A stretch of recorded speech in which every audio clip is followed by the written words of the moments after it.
माझ्या संगट साखरपुडा करायचा।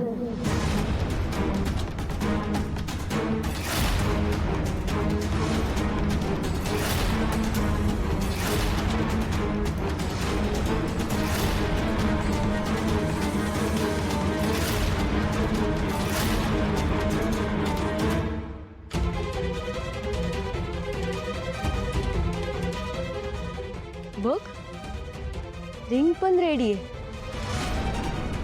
एकदा का तू माझा झालास ना व शुभू, का समजा तुझंच आहे। माझे पैसे तुझे, माझी प्रॉपर्टी तुझी, आणि मी बी पूर्णपणे तुझीच।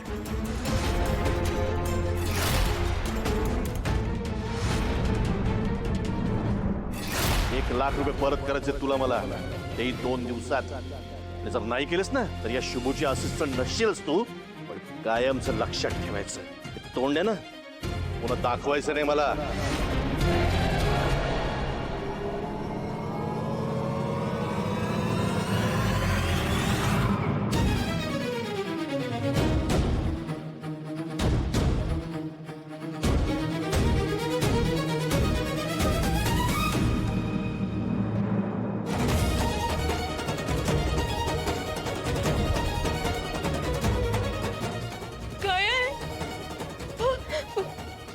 बघितलं ना शुभ, तू साखरपुड्यासाठी तयार झालास।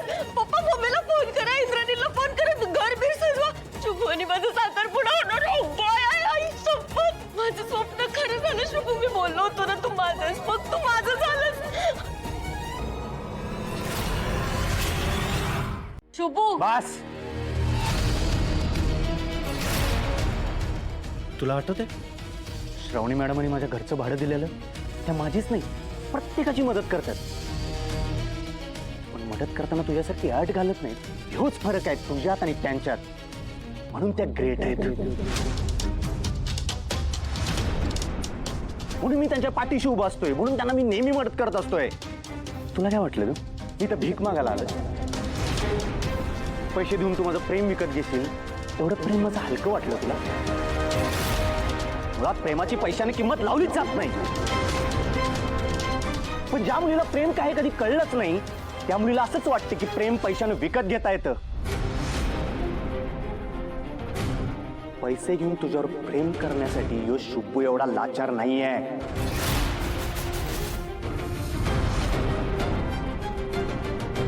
मी काय बी करीन, पण श्रावणी मॅडम असती पैसे मिळवून देईन। उचले तुझे पैसे। माझ्यावर प्रेम करणाऱ्या सगळ्यांमुळेच आज मी सुखरूप तुमच्या समोर बसलोय। विचारा तुमचे प्रश्न। साहेब, त्या मुली कोण होत्या? टेररिस्ट होत्या का? आणि तुमच्यावर हल्ला करण्याचं कारण कळलंय का? ते कारण अजून समोर आलेलं नाहीये, पण आम्ही पूर्ण पोलीस फोर्स लावलेला आहे। लवकरच त्या मुलींचा शोध घेतला जाईल। साहेब, एवढा मोठा हल्ला झाला, तुमच्या छातीवर बॉम्ब लावून तुम्हाला उडवून देण्याचा प्रयत्न केला गेला, आणि तरी तुम्ही वाचलात। तुम्ही कुणामुळे वाचलात असं तुम्हाला वाटतं? नक्कीच नंदाक्काच्या आशीर्वादाने मी वाचलो। तिने सगळी सूत्र फिरवली आणि बॉम्ब स्क्वॉडला बोलवलं। विरोधकांनी तुमच्यावर जे आरोप लावलेत त्याबद्दल काय म्हणणं आहे तुमचं? ते आरोप सगळे खोटे आहेत। मुळात निवडणूक जिंकण्यासाठी मी सगळं का करीन? मी माझ्या कामानी, माझ्या कष्टानी आणि कार्यकर्त्यांच्या जोरावरती निवडणूक जिंकायला सक्षम आहे। पण ज्या मुलीचा खून झालाय तिच्याबद्दल काय सांगाल? ज्या मुलीचा खून झाला तिच्याबद्दल मला खरंच खूप वाईट वाटतंय, दुःख आहे त्या गोष्टीचं। पण हे सगळं तुम्ही स्वतः घडवून आणलं नसेल, याला पुरावा काय? आणि अपोजिशन लीडर कदाचित खरं सुद्धा बोलत असतील, आणि तुम्हीच त्या मुलीला मुद्दामून चेक देऊन तिचा खून घडवून आणला नसेल, असं कशावरून? आई काय बोलताय तुम्ही? मी हे सगळं का करीन? नाही, राजकारणी माणूस कुठल्या थराला जाऊ शकतो हे सगळ्यांनाच माहिती आहे साहेब। हे बघा, मी तसला राजकारणी नाहीये। हो, पण हे तुम्हाला वाटतंय, जनतेला तर असंच वाटतंय की तुम्ही हे सगळं जाणीवपूर्वक केलंय। नाही, म्हणजे तुम्ही या प्रकरणात निर्दोष आहात याचा एखादा पुरावा असता तर? मी देते पुरावा।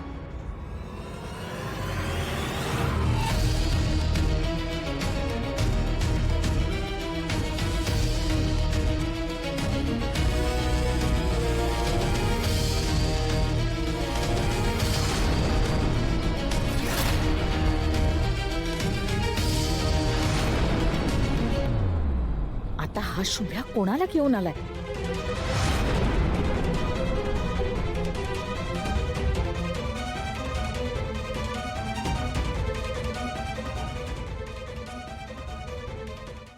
माझ्या चहा बनायचं बघ.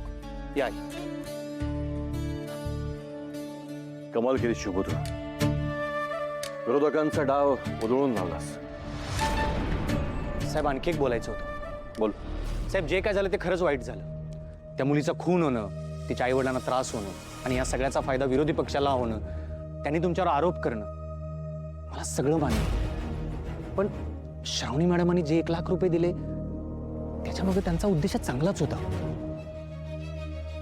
तुम्ही खरंच श्रावणी मॅडमांकडनं 1 लाख रुपये घेणार आहात?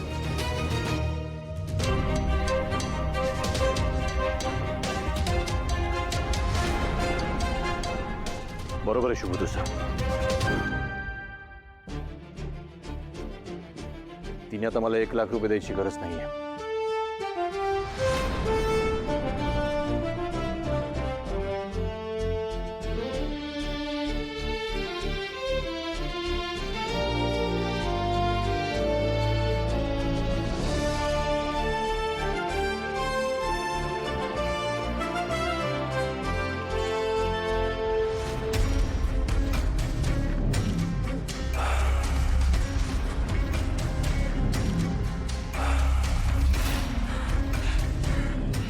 अरे वाटलंच मला हा शुभ्यानं काहीतरी गडबड करणारच. नाही नाही नाही, काहीही झालं तरी माझा प्लॅन फ्लॉप नाही होऊ शकत.